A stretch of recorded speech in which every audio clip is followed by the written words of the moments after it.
Nag-manifest na ba ang pagiging adictus binidictus nitong si Ngagba, mga kababayan? Yan talaga ang malaking katanungan ng mga netizens ngayon, mga kababayan, matapos mag-viral. Mag-viral itong video ni Bongbong Marcos, mga kababayan, sa isa na namang sinasabi nilang kabangagan na pinagsasabi nitong si Marcos, mga kababayan. Diyos ko Lord. Akalain nyo ha. Tingnan nyo, mga kababayan. Si Bongbong Marcos, parang walang nangyari.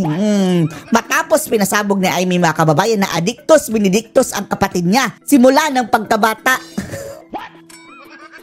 Napakalaking iskandalo at tribulasyon sa buong mundo, mga kababayan. Balita na sa buong mundo. Ngayon, mga kababayan, nag-party na naman.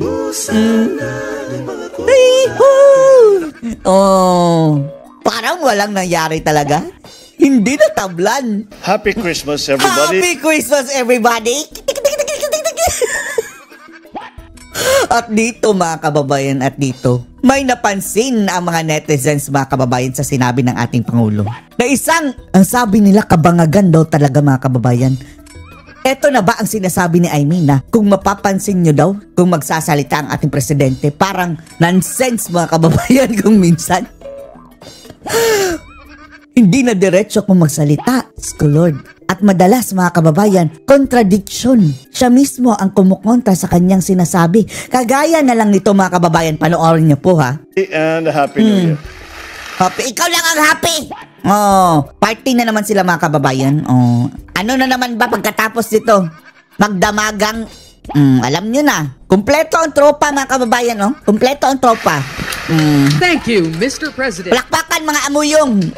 Standing ovation pa. No matter.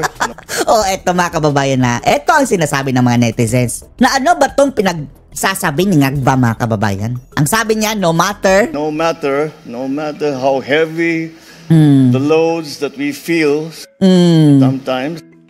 No matter daw, mga kababayan, kahit gaano kabigat etong ating mga dinadala. Napahirap, mga kababayan, na nararamdaman sometimes. In the work that we do. Dito sa ating trabaho, ha? No matter daw kung gaano kahirap itong mga nararamdaman nating bigat sa ating trabaho. Hindi ako yan, yung mga Hindi ako yan! Hindi pala siya, mga kababayan. Bakit mo sinabi yan? Ibig sabihin, mga kababayan, wala. Hindi talaga nagtatrabaho ito. Tama nga si VP Sara, mga kababayan. Wala siya. Siya na mismo, ha? Hindi daw siya, mga kababayan, yung may mga mabigat na nararamdaman sa trabaho, nahirapan sa trabaho. Sa kanya, easy lang, mga kababayan. In the first place, nagtatrabaho ka ba?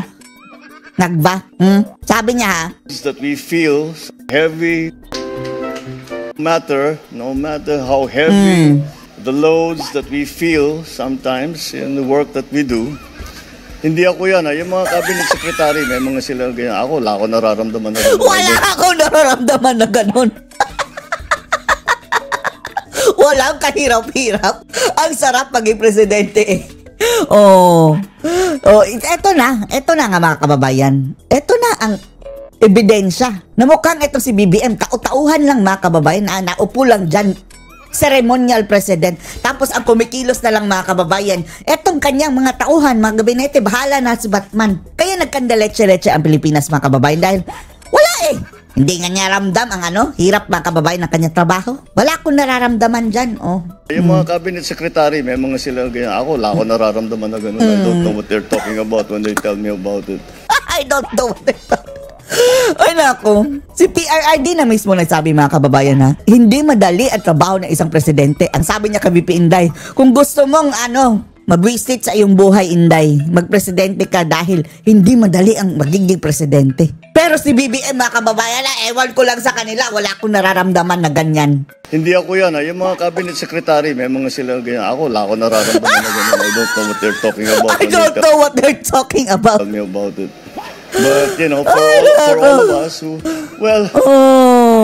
Eto na ba, mga kababayan? Ang mga netizens ang sabi nila, eto na daw siguro marahil ang manifestasyon ng pagiging Addictus Benedictus. Everyone has challenges that they had to go through. Everyone has challenges that we have to go through. Lahat tayo mga kababayan, mayroong pagsubok na hinaharap. But hindi ako yan. Hindi siya yan. Napangiwi pa mga kababayan. Hindi ako yan Wala siyang nararamdaman na ganyan. Wala ako nararamdaman na gano'n. Magandang araw po sa inyong lahat. Animal. Magandang araw. Umagang-umaga sinira mong araw namin. Ano na naman ba itong report mo, Ngag? Ano na naman ba itong report mo? Muli po ako magre-report sa inyo tungkol sa mga iba't ibang development. Nagyabang na mga kababayan dahil marami na daw silang napakulong. Napahuli mga kababayan ng mga DPWH. Taga DPWH lang. Ang inaantay namin, Ngag, yung mga buhaya, politicians, yung pinsan mo, at ultimately yung sarili mo, ipakulong mo. Doon sa mga flood control project na kaso.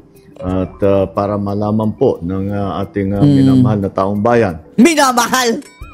May minamahal bang binabalahura ninyo, animal? Kung ano na ang naging progreso. 7 na po sa mga individual na may warrant of arrest sa Sandigan Bayan kaugnay sa mga flood control. 7 na daw mga kababayan ang naaresto. Eto na, grabe no. Papogi sila ng papogi sa mga kababayan. And then magpa-survey agad yan sila mga kababayan. And then tataas na daw ang ni-rating ni Ngagva. Diyos ko Lord. Ewan lang natin kung wala talagang dayaan dyan sa survey mga kababayan, ngayong kinumpirma na ni Amy ang pagiging Addictus Benedictus itong si BBM, ewan lang natin mga kababayan kung mayroon pang naniniwala sa kanya, kung mayroon pang nagtatrust sa kanya mga kababayan bilang presidente. Wala na nga, siguro ang nagtatrust sa'yo, mga bangag lang din. Step down. Anomalya. Ang nasa kustodya na ng ating mga otoridad. Isa naman sa kanila na inaresto ng NBI at 6 naman ay voluntaryong sumuko sa CIDG. Tapos mayroon bang pumunta sa bahay ni Zaldico kahit wala sa Pilipinas. Ay nako mga ugok. Meron din 2 akusado po na nagpahayag na ng intensyon na sumuko at susundin na ang PNP CIDG. Yung isa Kailan ka susuko? Walang naniniwalang hindi ka kasama dyan sa kurakutan dyan. pong nahuli ng NBI natagpuan hindi sa kanyang sariling tirahan. Kaya't mananagot din yung mga nagtatago sa kanila.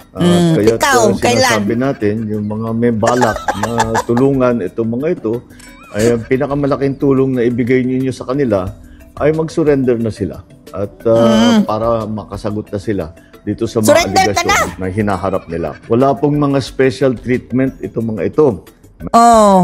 Bakit si Tambalustos hindi pa nahuli? Nanatili sila sa kustodya ng NBI. Hindi! Gusto namin sa selda. Pati si Tambalustos mga kababayan. Inaantay ang utos ng korte. Muli, sa 3 warrant at 16 na pangalan, 7 na ang hawak ng ating otoridad. Mga kababayan, yung mga maliliit na isda yan. 2 ang mga balyena, ito nagsasalita. Susuko na. 7 ang mananatiling at large at kasama na dyan si Zaldico. Sa lahat ng natitirang akusado. Tapos pina-arresto nyo pa sa bahay kahit walang tao. Ang aking payo sa inyo ay sumuko na kayo. Sumuko ka na! Napapaligiran ka na namin. Huwag mong paabutin sa ganyang senaryo nga. Kapag mapuno na ang tao, talagang baka palibutan ka sa Malacanang, wala ka nang malalabasan. Samantayin, na habul-habulin pa kayo. Mas maganda para sa sitwasyon Step down na sumuko na kayo. Para sumuko ka maganda ang inyong pagsagot sa mga aligasyon na dinala kontra sa inyo. Sa mga nagtatangkad tumulong sa pagtatago, tandaan ninyo. Ay nako, kayo nga ang nagtatangkang magtago ng mga issues, dinedivert mga kababayan, di ba? Na kahit papaano, mananagot din kayo. Mananagot ka rin. Kayo ay nagtatago ng isang fugitive from justice. Kayo nagtatakip, obstruction of justice. And then, sila mismo mga kababayan, ang suspect din. Tuloy-tuloy po ito. Hindi kami titigil, hindi kami hihinto. Kahit bigyan ka ng 100 taon nga, hindi mo natatapos yan dahil ang utak siya din mismo Convinced ang marami mga kababayan, pati si Winnie Monsod ha, Winnie Monsod, kumbinsido na talagang may kinalaman ang BBM na ito mga kababayan. Pero, ang sabi ni Monsod, okay lang, manatili siyang presidente hanggang 2028 dahil hindi pwedeng ipalit si Sara Duterte. Tingnan mo ang mga bugok mga kababayan. Magandang araw sa inyo. Shut up! Ang ating leader ay alam natin ngayon ay talagang adik at walang solusyon na maibibigay sa taong bayan. Well, ngayon wala. Discuss ang dalawang bagay. Tama si Roque mga kababayan. Wala na talagang solusyon na maibibigay itong si BBM. Dahil wala nang trust ang mga tao mga kababayan eh. Paano ka magta-trust mga kababayan ha? Sa isang adictus, benedictus, ayon mismo kay Amy. Sino ba naman tayo mga kababayan na hindi maniwala kay Amy Marcos? Kasama siya ha? Na lumaki na kanya kapatid mga kababayan. Paano ka magtitiwala sa isang adictus? Unang-una, itong si Auntie Claire, pinaluktot yung aking sinabi na nung binato ni Trillanes noong 2018 si Tatay Digong na dapat daw siya magpa-drug test. Ay, oo nga no. Oo, eto mga kababayan, eto. 'Di ba? Pinasabog ni Amy na adictus benedictus si BBM. Ang twisting na naman ni mga kababayan, ni Auntie Claire is Duterte na naman. Yung fentanyl na naman mga kababayan na pa-deliver ni Tatay Digong ang kanyang ginamit na issue mga kababayan. Si Duterte na naman ang may kasalanan. Dahil gumamit daw mga kababayan ng patch. Si Digong. Ang mga ulol mga kababayan. Tingnan nyo. Alam naman nilang prescribed yun eh. Hindi naman ginagamit yan para recreational ang mga amaw. Mga hunghang, mga gunggong na talaga itong mga animal na ito mga kababayan. Dahil sa daw ay nagpa-drug test na, ang sabi ko, hala ng bayan naman si Tatay Digong at kung gusto niya Tatay Digong, gagawin niya yan, pero hindi po pwede utusan dahil ang ginagawa ni Trillanes noon ay inuutusan niya. Ang sabi nila, bakit daw si Duterte mga kababayan hindi daw nagpa-drug test dati? May issue ba si Tatay Digong na Judith siya mga kababayan? Wala naman eh. Etong si Marcos nag-uumapaw mga kababayan, pati kapatid niya umamin. Now, ang sinabi niya... Grabe twisting, no? Grabe talaga magtitwist itong mga demonyong ito mga kababayan. Dahil sinabi ko daw yun, ganun din ang sagot niya sa mga humihingi ng drug test kay Marcos Jr. No? At sinasabi niya na pinitwist na naman. Utos kay Junior, gaya ng sinabi ko na hindi po pwedeng utusan si PRRD. Well, lilinawin ko lang po. Iba yung konteksto ng sagot ko doon sa order ni Trillanes at iba yung obligasyon ng presidente ngayon na nagtatanong kung ano talaga estado ng kalusugan ni Marcos Jr. Dati-dati mga kababayan, walang issue na may bumabatak dyan sa Malacanang. Ngayon, grabe, nag-uumapaw mga kababayan ng issue ng bumabatak dyan. May isa pa nga umamin ha. May isa umamin. Yung asawa ni Paolo Tantoco na currently andun pa rin nagtatrabaho sa Malacanang mga kababayan. Umamin mismo on the record mga kababayan sa Amerika na bumabatak nga siya. Di ba hindi tinanggal? Tuloy-tuloy pa rin mga kababayan. Unang-una, nung binato ni Trillanes noong 2018 si Tatay Digong na siya daw ay nagda-drugs, unang-una, alam natin na ginawa lang niya yan dahil talagang siya ay kritiko na walang magawa sa buhay. Bakit ko sinabi yan? Well, alam naman ng tao na si Tatay Digong nakakulong ngayon dahil doon sa kanyang drug war. Walang kaduda-duda na talagang galit na galit sa droga si Tatay Digong. It cost him his liberty mga kababayan. For your information, sa galit ni Tatay Digong dito sa drugs. Dahil ang nasagasaan niya mga kababayan dati, yung mga judik. Anong nangyari sa mga judik ngayon? Ginantihan si Tatay Digong.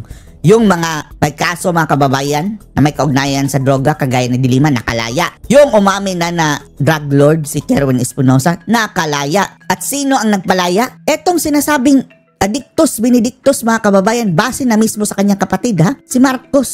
Sabi nga niya, I hate drugs. So, my God, I hate nugs. Sinabi ni Trillanes na nagdodroga si Tatay Digong, siyempre wala naman naniniwala sa kanya. Wala.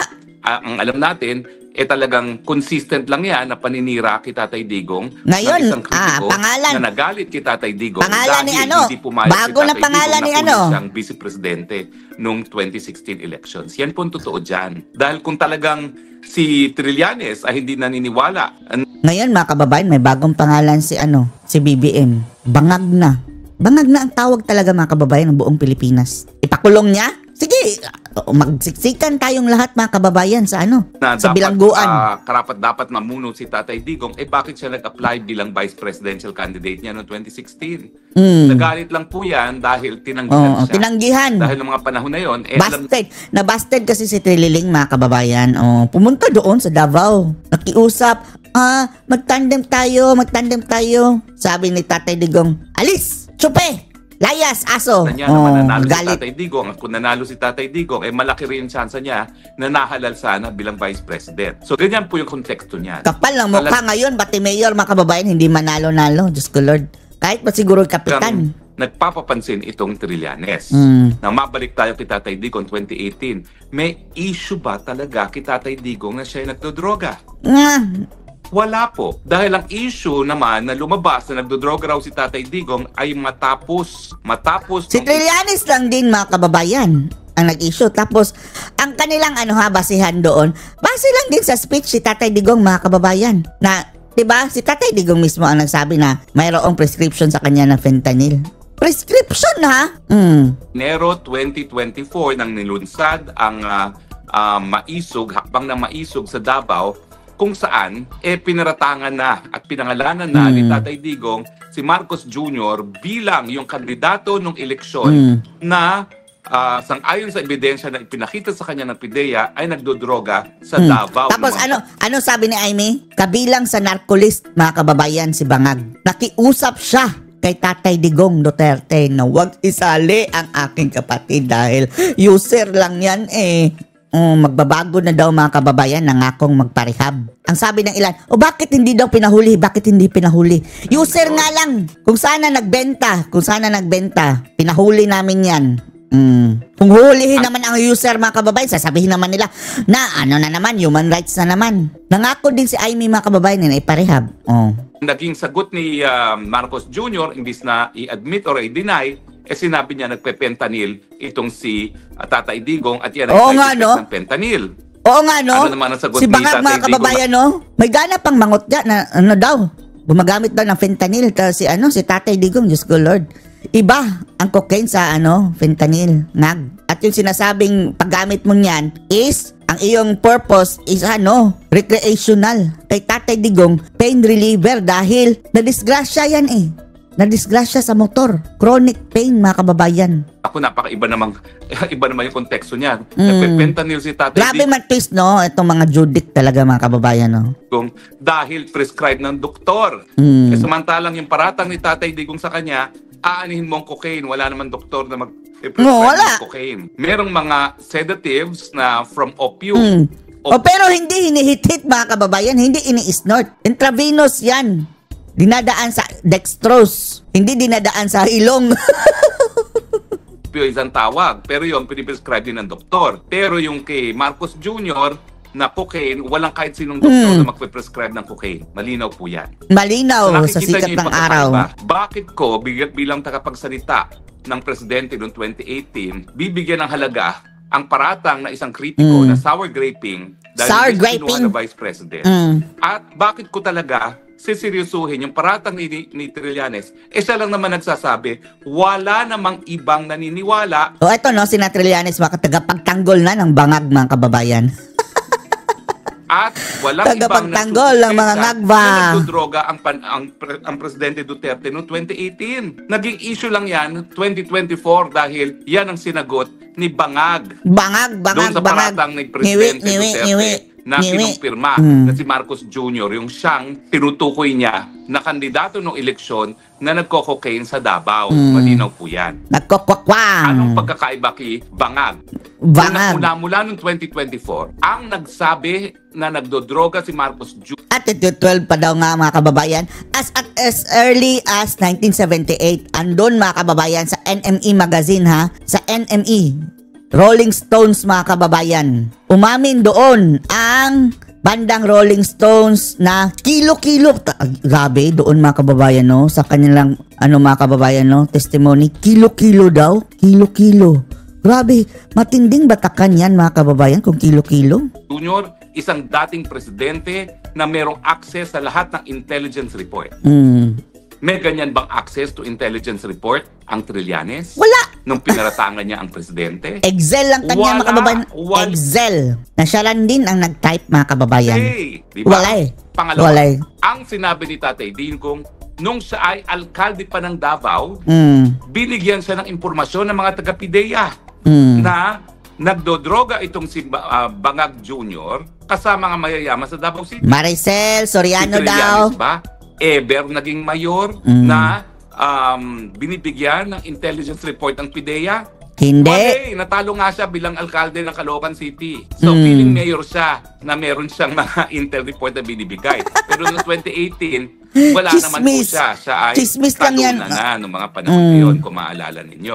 Talunan. So, ibang-ibang konteksto. Dahil ang presidente, ang dating presidente, meron talagang access to intelligence report. At ang sinabi naman ng tinukoy ni Tatay Digong noong launch ng Maisog, yung impormasyon niya, galing sa PIDEA nung siya ay nasa posisyon pa ng alkalde. Anong sabi ni Tatay Digong? May presidente tayong bangag.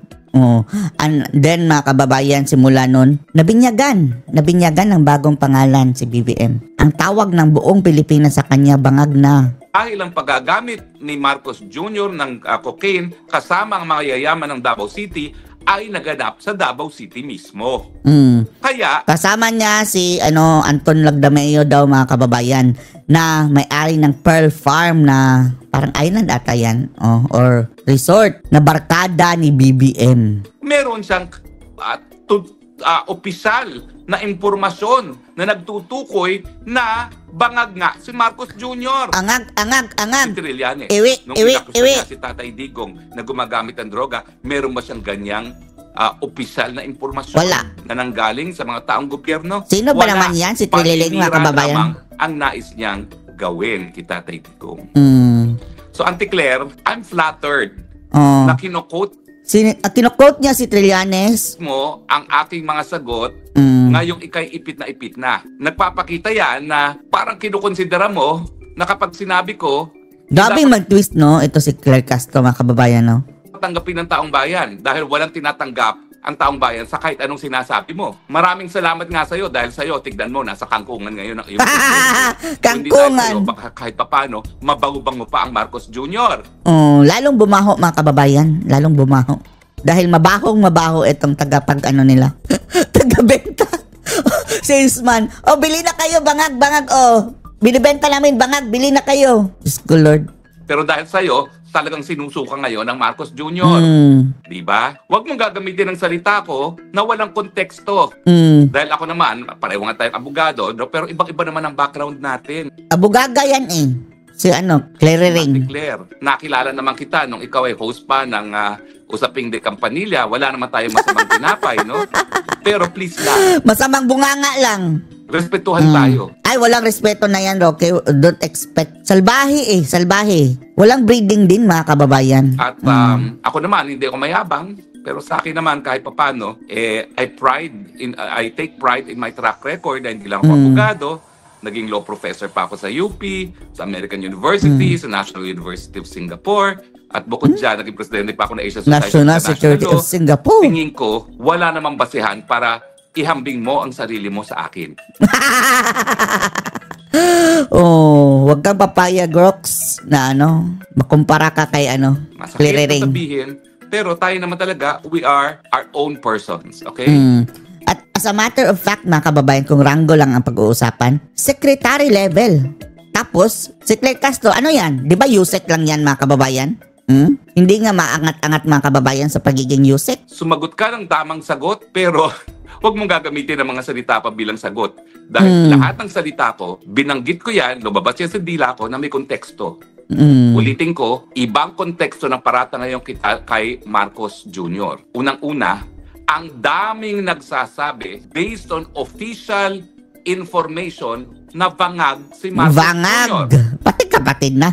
Wala na, mga kababayan. Wala na. Convinced na tayo. Si Tatay Digong, presidente. Hawak lahat ng intelligence, mga kababayan. And then si Amy. Sino ko ba naman, mga kababayan, para kumontra sa sabi ng kapatid? Nandyan yung sinabi ni And then, nagmanifest na daw nga, mga kababayan. Nakita nyo naman kanina. Nagmanifesto na. Tatay Digong na PIDEA evidence na pinakita sa kanya nang siya ay alkalde. Nandyan si Agent Morales na merong confidential Si source. Agent Morales, na nakita on the mismo. basis Nakita mismo mga kababayan, 2012 pa. of which nagplano sana silang i-raid si Marcos Jr. dyan sa isang condominium sa Makati. Naudlot lang dahil ang former law partner ni Lisa Araneta Marcos was then Executive Secretary. Ochoa. Ochoa. And then yung DILG Nandyan. secretary, si Marojas, pinsan niya. Ang katibinag na nagsabi na inalok siya sa tahanan ni You want Marcos some? Jr. ng cocaine at nataranta ang Lisa Araneta nang tumanggi siya. At pinaka-importante, nandyan din yung pulboronic video. Yung pulboronic video na authenticated sa Amerika na hindi AI. At salamat naman kay Melvin Matibag na pinapadisbar ako dahil ngayon i-attach ko na yung expert study na nagpapakita na hindi siya AI. At sa Melvin wakas, Matibag? the media can publicly report kung ano yung sinasabi ng American Expert Report na ang pulboronic video ay authentic. At panglima, nandyan ang sinabi ng sariling kapatid Bangag na ang presidente ay bangag. Dahil dito sa mga bagay-bagay na ito, base sa opisyal na impormasyon, base sa impormasyon ng mga alagad ng batas, base sa isang physical evidence Vangag. at base mismo sa testimonya ng sariling kapatid, kinakailangan pasinungalingan ni Marcos Jr. na siya ay bangag dahil ang pagiging bangag ay isang seryosong sakit. Betrayal of public trust yan, mga kababayan. Yung pagiging addict. Dahil bawal na, illegal nga yan eh. Na posibleng dahilan para hindi na niya magampan ang kanyang katungkulan bilang isang presidente. At dahil dito, may karapatan ang taong bayan sa impormasyon na malaman kung totoo bang bangag siya para malaman kung dapat Ay, wala na. Yan, mga kababayan, yung test. Formality na lang yan. Pero buong Pilipinas convinced na. o hindi. Ibang-ibang konteksto. Ewan lang natin, bakit itong unang-una, Kongreso, mga kababayan, that is impeachable offense. Aside pa doon sa mga nakawan, mga kababayan, na impeachable din. Patuloy pa rin nilang, mga kababayan. Dapat na-impeach na si Marcos ngayon. And then, kung hindi man ma-impeach, mga kababayan, yung nagtatanggol sa ating konstitusyon, yung mga rightful na mga tao, mga kababayan, or grupo, bumangag na rin siguro. Wala rin ginagawa. Declare. We are invoking the right of information on matters involving that affects the people in their everyday life. At saka yung estado ng kalusugan na sang-ayon sa saligang batas, may obligasyon ngayon ang presidente na isa publiko dahil nga dun sa 5 bagay na sinabi ko na wala naman nung ako'y nagsalita nung panahon ni Presidente Duterte noong 2018. Anyway, yung pulboronic video po, yan ang dahilan kung bakit ako pinupulbos ni Lisa Araneta. Pinupulbos. Inciting to sedition, mga kababayan. Wala po yung piyansa. Marcos at ni Marcos Jr. Nung panahon pa po ng Huwad Committee, ako po'y nagdesisyon na umalis dahil na rin sa sinasabi ng aking mga kasama sa Kongreso. Huwag niyo pong kakalimutan naman na ako'y nanggaling din sa Kongreso, na ako'y marami rin kaibigan dyan na nagbibigay ng impormasyon. At ang impormasyon na binigay nila sa akin, ako, walang mangyari dyan, Hari. Talagang hindi ka nila tutuluyan hanggang ikaw ay mapulbos dahil sinisisi ka nila doon sa pulboronic video na ipinakita ni Maharlika. Hindi ko po alam kung Ang inaantay natin, mga kababayan, sige, wag na lang tayong doon sa dating video, mga kababayan. Dahil dinideny nila eh. Mag-antay tayo, mga kababayan, sa video na ilalabas ni Amy. At mga ebidensya. Sigurado tayong mayroon yang si Amy, mga kababayan. Sige lang, Roque. Huwag kang mag-alala. May tamang panahon dyan. Bakit ako pa rin ang sinisisi? Inaamin naman ni Maharlika na puting ahas niya ang source dyan. Nagkataon lang na nandun kami sa LA nung pinakita ni Maharlika yan. Bakit hindi nila kinuha si Maharlika, no? Kaya hindi pa ako nagtataka na nung naging issue muli ang pagiging bangag ng presidente dahil sa sinabi ni Amy Marcos. Ngayon, biglang nabuhayan sila at pilit nilang hinahabol muli ako para mapauwi sa Pilipinas. Yan po yung dahilan kung bakit all of a sudden naalala nila, ay may passport pa si Harry Roque. Hello! 1 year, 2 months na ako, may passport pa ako. Dati niyo pa sinasabing kakansilan yung passport niyo. Hanggang ngayon, di pa nangyayari. Bakit? Oo nga, no? Kasi yung hukuma naman, kinakailangan mag-cancel ng passport alam naman ng hukuman na hindi ko fugitive from justice dahil ang fugitive from justice may sariling definisyon sa passport law mismo. Siya ay lumayas ng bansa para iwasan ang criminal prosecution. Lumayas po ako ng bansa, wala akong kahit anong criminal complaint, miski sa piskalya. Wala. Umalis po ako ng bansa sa Setyembre. Ang iniwasan ko na, yung walang saysay na investigasyon ng Huwad Committee na sa tingin ko ay lumalabag na sa aking karapatan. At yung aking pag-alis ng bansa, karapatan ko po yun dahil meron akong right to travel. Wala naman akong kahit anong kasong nakabinbin yung mga panahon na yon. Nakaalis nga ng bansa si Bunuan. Sa katunayan, wala ngang criminal complaint. Kaya lang yan hinabol yung tanim kaso laban sa akin dahil na-realize nila na hindi nga nila makakancel ang passport ko nang wala akong kaso. At isa pa mga kababayan, alam nyo ba na si Attorney Harry Roque ang abogado ni Tatay Digong. Diyan sa ICC. Current abogado aside kay Panelo mga kababayan. Kaya inuuna nila mga kababayan na gurgurin itong karir ni Roque. Kaya tinaniman ako ng kaso. Sa katunayan po, yung kaso laban kay Cassandra Ong, nung unang sinampa ng PAOCC, hindi ako kasama. Na-realize nila, kailangan natin isama si Harry Roque. Tapos nagtanim sila ng mga papeles doon mga kababayan. Imposible, no? Dahil hindi makakancel ang passport, hindi natin makukulong. Kaya hinabol nila ang supplemental affidavit na pulis lang ang nagsampa at wala namang kahit sinong testigo. Hanggang ngayon po, walang kahit sinong testigong nagsabing meron akong recruit sa pamamagitan ng dahas para pagsamantalahan ang kanilang mga trabaho. At walang kahit anong ebidensya na ako'y kabahagi ng isang conspiracy para to commit human trafficking. Talagang sinadya nilang human trafficking para mga kababayan, walang piyansa. Kagaya ng ginawa nila kay Kibuloy, grabe talaga, no? Sabi ni Nikiti, huwag ka magmalinis. Sabi mo kaya sa taong bayan, bakit wala ka na sa UP College of Law? Hindi ko maintindihan bakit pinipersonal mo, ni minsan hindi kita pinersonal. Pero sige lang, magsalita dyan, lalabas at lalabas ang katotohanan. Sino yung Nikiti? Lalo na pag ikay wala na sa posisyon. Pero ako, Nikiti. Pag hinay-hinay ka dyan, walang personalan. Sino Nikiti? Minsan hindi ako sumagot sa iyo sa mga paratang mo. Okay? Pero malinaw na malinaw. Wala kayong ebidensya sa akin for human trafficking dahil ebidensya nyo lang. Yung nag-push. Ako'y nag-represent sa whirlwind sa isang kasong abogado lang na hanggang Supreme Court ay nakabinbin ngayon. At pangalawa, yung pagsama ko sa pagkor kay Cassandra. Ano naman ibig sabihin doon? Lawyering yan.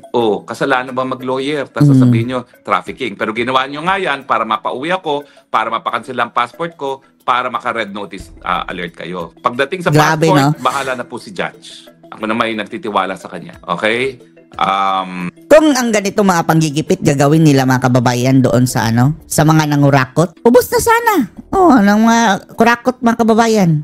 Kaso nga lang, grabe kapag sa mga kurap mga kababayan, ang dami pang mga excuses nila. Bahala na siya. Basta ako, malinaw po ang definition ng fugitive from justice sa batas mismo. Kung ang gustong gamitin ng batas ay common meaning ng fugitive from justice, siguro hindi na kinailangan na magkaroon ng special na meaning. Pagdating naman po sa interpret notice alert, yan naman po ay sa mulat mula sinasabi ko, hindi po yan warrant of arrest. Yan ay request lamang para makapagtulungan ang mga alagad ng batas kung nasaan yung taong hinahanap para mahuli yung taong yan. So isa lang po yan. Isa lang po yan na po pwedeng magpatupad. At yan po ay ang Police Dutchland. Police Poland. At bakit na madali ipapatupad niyan? Alam nilang nila na asylum seeker ako. Hindi ko naman po sinasabi na ako'y special dito sa Holland. Pero walang kaduda-duda po, alam nila na ako'y asylum seeker dito. Dahil ako po ang pinaka-high profile asylum seeker ngayon dito sa high profile. Holland. So, alam din nila. Tapos ang pinaka-high profile na bilanggo is Tatay Digong. Hinahabol ng gobyerno. Diyan sa Netherlands, talaga Holland. Ay naging tapat kay Presidente Rodrigo Roa Duterte. Hindi po ako nagsisisi hanggang aking kamatayan. Hindi ako nagsisisi sa pagiging tapat kay Presidente Rodrigo Roa Duterte dahil ako, tumatanaw po ako ng utang na loob na ako'y binigyan ng pagkakataon ni Tatay Digong na magsilbi sa bayan ng tapat. At ito mga kababayan, mas kahanga-hanga pa ito si Roque mga kababayan. Dahil initially, Hindi ito Duterte supporter. Binay siya mga kababayan. Kagaya ni Malutikia. And then naging Duterte supporter na lang sila mga kababayan nung nakita nila na talagang magaling maging humawak mga kababayan ng gobyerno si Tatay Digong. Dahil dati-rati, hindi nila alam mga kababayan taga Davao lang si Tatay Digong. Ngayon nakita nila mismo, nagustuhan nila mga kababayan. Yan po ay aking ginawa. Uulitin ko po muli lahat ng aking ginawa dahil naniniwala ako na si Tatay Digong ang naging pinakamagaling na presidente sa kasaysayan ng Pilipinas. Talaga. I will not apologize for it. I will not regret it. I will not regret it. Hanggang sa huli, sinasamahan po natin si Tatay Digong.